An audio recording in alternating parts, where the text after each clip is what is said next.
Salam sejahtera dan selamat datang. Saya ucapkan kepada semua peserta program Bimbingan Usahawan 2021. Tajuk program kita pada kali ini ialah pengurusan konflik yang dianjurkan secara alamiah untuk julung kalinya. Hal ini kerana kita berandaskan kepada norma baru akibat daripada penularan wabak COVID-19. Banyak pihak yang telah terkesan, tidak kira agensi kerajaan maupun juga swasta. Untuk menjayakan program ini, pihak SSM iaitu Suruhanjaya Syarikat Malaysia telah menjemput 3 orang wakil daripada agensi SSM iaitu Encik Arbi Sarwan bin Abu Bakar, Encik Dene Izwan bin Abdul Qadir dan Puan Khairul Aini binti Jamaluddin. Program Bimbingan Usahawan 2021 ini bertujuan untuk memperkenalkan dengan lebih mendalam berkaitan dengan SSM, terutamanya kepada peserta-peserta yang baru sahaja menjinakkan diri di dalam perniagaan. Tanpa membuang masa, saya mempersilakan Puan Khairul Aini binti Jamaluddin untuk memperkenalkan secara ringkas apakah itu SSM. Dipersilakan. Okey. Assalamualaikum dan salam sejahtera semua. Terima kasih kerana sudi menyertai program Bimbingan Usahawan 2021 yang diadakan secara online ataupun di alam maya. Saya akan menerangkan serba sedikit berkaitan dengan SSM ini.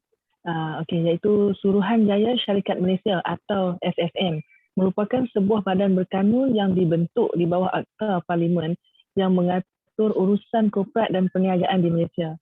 SSM dibentuk pada tahun 2002 di bawah Akta Suruhanjaya Syarikat Malaysia 2001 dengan mengambil alih fungsi pendaftar syarikat dan pendaftaran perniagaan. Tujuan SSM ditubuhkan adalah untuk berfungsi sebagai agensi untuk menggabungkan syarikat dan mendaftarkan perniagaan serta memberi maklumat syarikat dan perniagaan kepada orang ramai. Suruhanjaya itu melancarkan perkhidmatan e-info SSM untuk membolehkan maklumat mengenai syarikat dan perniagaan diperoleh melalui laman webnya. Pada 2003, SSM memulakan kajian semula Akta Syarikat 1965 bertujuan mempermudahkan proses penggabungan di Malaysia dan mengurangkan kos pematuhan perniagaan dengan Undang-Undang Korporat Malaysia. Akhirnya diganti dengan Akta Syarikat 2016. SSM beroperasi di bawah Akta dan Peraturan. Yang pertama, Akta Suruhanjaya Syarikat Malaysia 2001 iaitu Akta 614. Yang kedua, Akta Syarikat 1965, Akta 125. Yang ketiga, Akta Pendaftaran Perniagaan 2016, Akta 197. Yang keempat, Akta Syarikat Amanah 1949, Akta 100. Akta Larangan 1971 iaitu panggil Akta 28. Yang keenam, Akta Syarikat A1299, Pindaan 2007. Yang ke-8, Peraturan Syarikat 1966 dan terakhir Peraturan Pendaftaran Perniagaan 1957. Itu sahaja penerangan secara ringkas mengenai apa itu SSM. Seterusnya saya serahkan semula kepada Puan Pengerusi Majlis.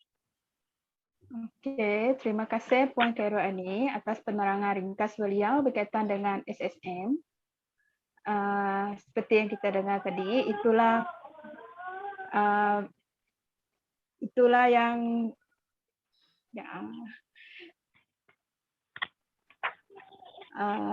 lepas tu saya teruskan dengan Encik Dene Izwan dan untuk menerangkan fungsi dan peranan SSM ini ditubuhkan. Dipersilakan.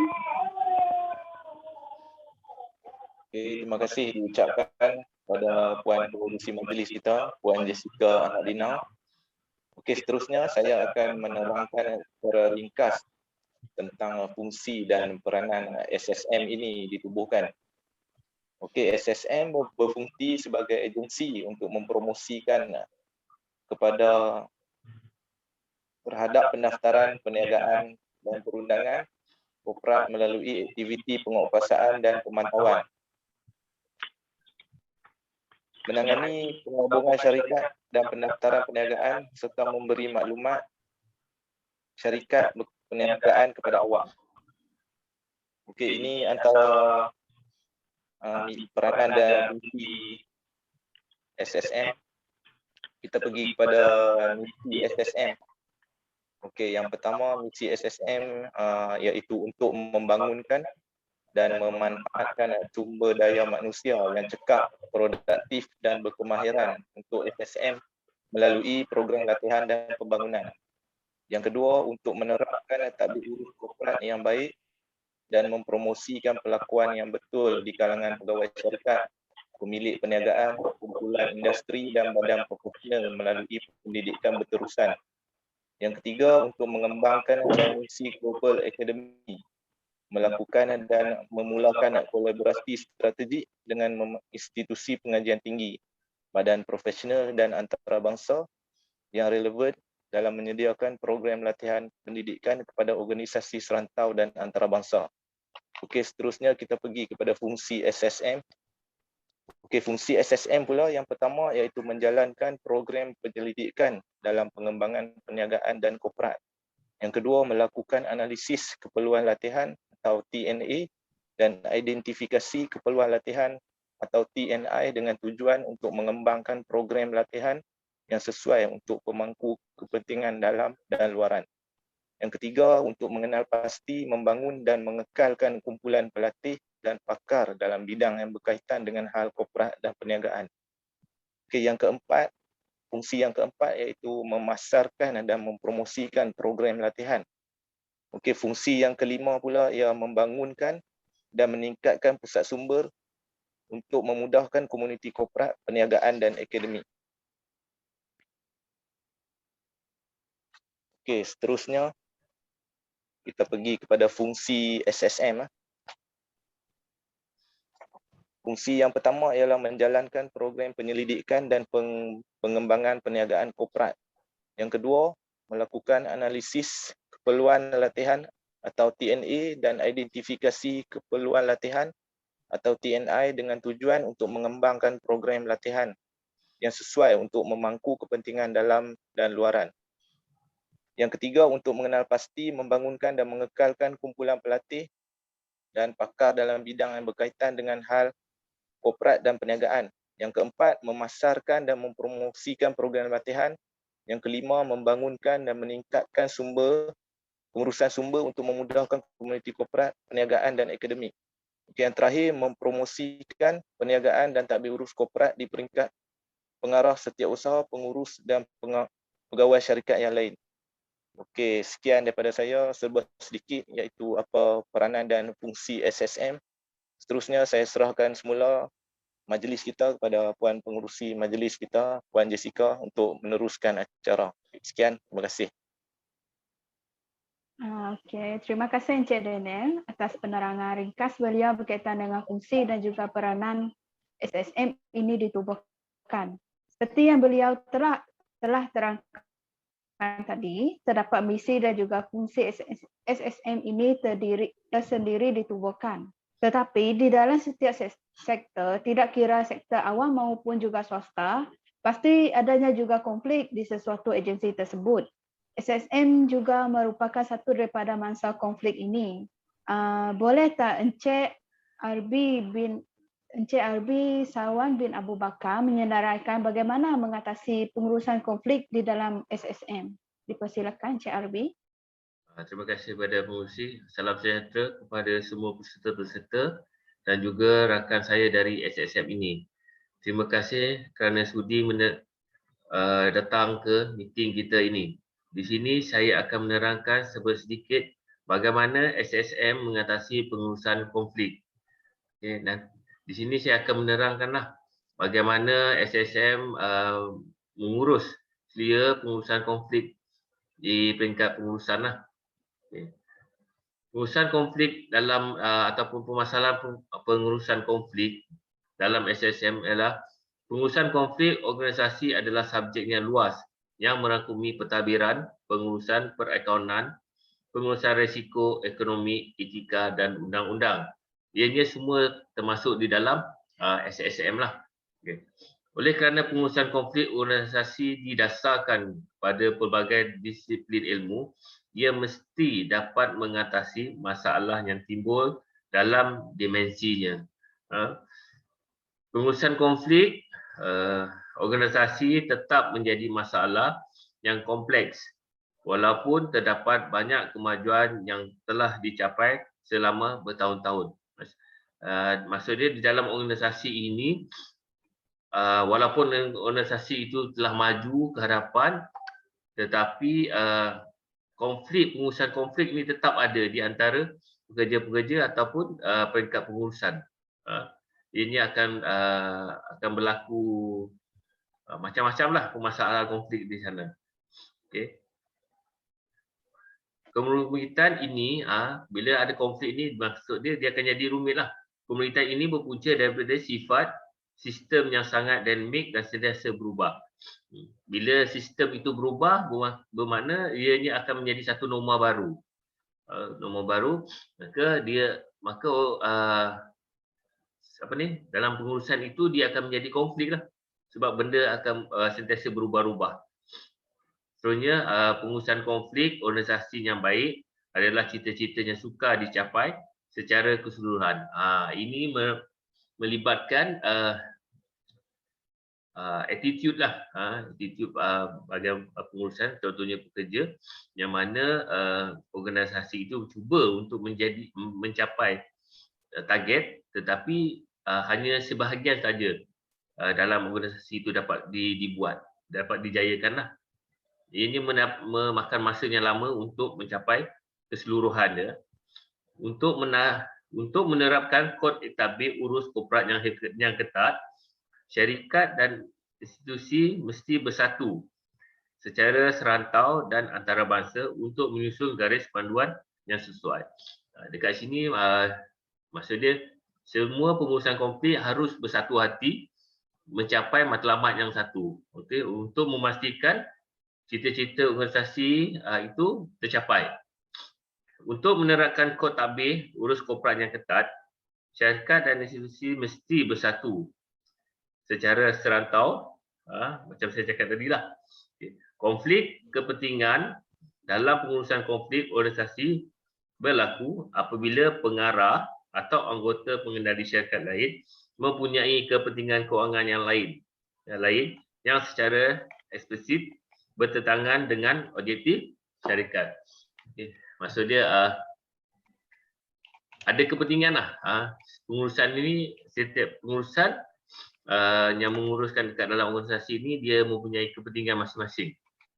Jadi dia akan berlaku konflik dalam pengurusan. Jadi tak ada penyatuan lah maksud. Sebagai contoh, ini contoh yang paling senang kita tengok ya. Ahli lembaga syarikat Suria yang memiliki sejumlah besar saham dalam syarikat minyak mempunyai konflik kepentingan kerana walaupun lembaga yang diduduki mewakili pertumbuhan tenaga boleh diperolehi, mereka mempunyai kepentingan kewangan peribadi dalam kejayaan industri minyak. Itu contoh dia lah, contoh dia. Walaupun dia ada share yang besar, tapi kepentingan diri sendiri itu masih lagi ada dalam organisasi itu. Pembangunan kewangan akan terus berkembang apabila institusi mencuba kelebihan daya saing mereka sendiri, terutama dalam bidang kewangan Islam. Pelaksanaan reformasi pengawasliaan global akan menimbulkan cabaran kepada industri tersebut. Itu juga memain peranan dalam pengurusan konflik. Walau pembaharuan itu dimaksudkan dengan baik, seharusnya tidak ada yang meremehkan kesulitan dan kesan reformasi perniagaan. Jadi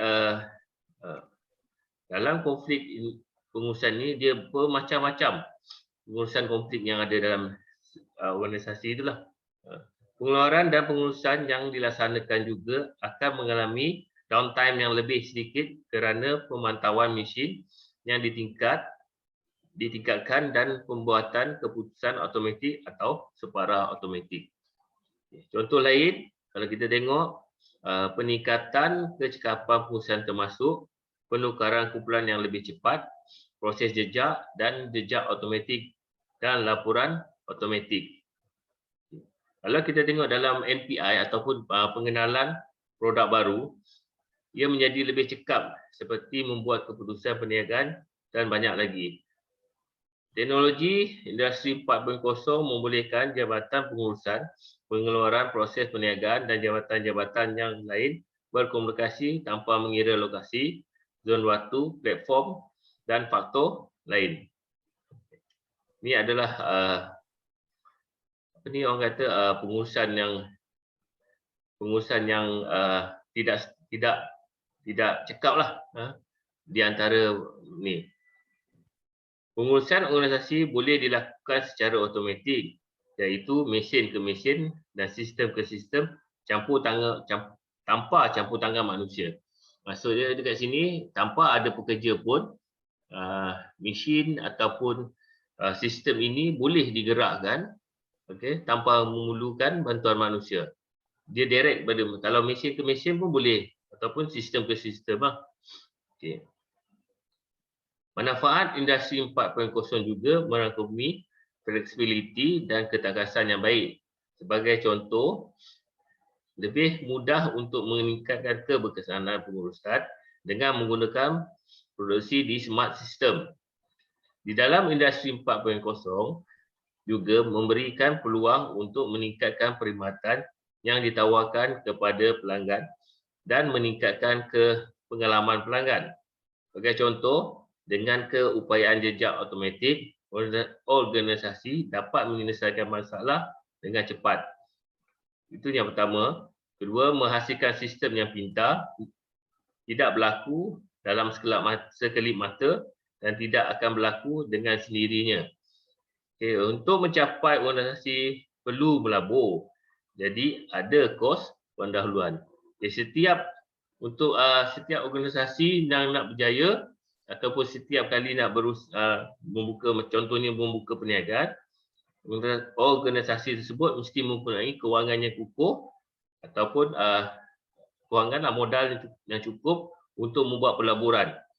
Okay. Jadi dengan adanya pelaburan yang besar ataupun yang tinggi, maka semua sistem ataupun mesin dapat dibeli dengan baik.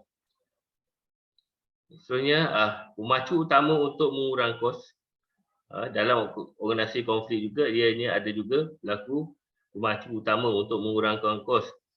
Termasuk pertama adalah penggunaan sumber yang lebih baik, kedua pembuatan lebih pantas, ketiga kurang masa operasi mesin dan baris pengeluaran, keempat masalah kualiti produk yang lebih sedikit, kelima, kurang pembaziran sumber, bahan dan produk, dan keenam, kos operasi keseluruhan lebih rendah. Maka dengan teknologi Industri 4.0 memberi organisasi pengetahuan yang lebih besar mengenai proses pembuatan, rantaian, bekalan, rantaian pengedaran, prestasi perniagaan dan juga perkhidmatan yang dihasilkan. Itu dia pengurusan konflik yang kita harus tahulah di dalam dalam SSM inilah. Seterusnya saya akan serah balik kepada pengacara majlis. Itu saja daripada saya. Terima kasih. Terima kasih banyak-banyak saya ucapkan kepada Encik Ardi atas penerangan daripada beliau sebentar tadi. Jadi kita punya program ni sudah sampai ke penghujungnya. Secara kesimpulannya, saya simpulkan di sini, terdapat banyak alternatif untuk mengatasi masalah dengan menerapkan sistem IR 4.0 dalam organisasi untuk mengelakkan kegagalan dalam pengurusan syarikat daripada berlaku. Dengan penerapan IR 4.0, SSM boleh mewujudkan budaya syarikat yang baik. Ini dapat dilakukan oleh semua pihak, dari pihak atasan hingga pengurusan, mewujudkan integriti sebagai budaya dan norma dalam syarikat. Kekurangan integriti dan kebolehan dalam pengurusan yang cepat merupakan punca utama kegagalan syarikat berlaku. Dengan ini saja untuk program bimbingan usahawan kita pada tahun ini, 2021, berkaitan dengan pengurusan konflik. Terima kasih sekali lagi saya ucapkan kepada Encik Arbi, Encik Dana dan juga Puan Carol Annie kerana sudi untuk menyampaikan ucapan di dalam program kita kali ini. Semoga ilmu yang disampaikan dapat bermanfaat kepada semua peserta kita. Dengan ini saya ucapkan stay safe, stay healthy, kita jaga kita. Terima kasih. Terima kasih kembali kepada pengurusi majlis. Terima kasih semua. Terima kasih. Terima kasih. Okey.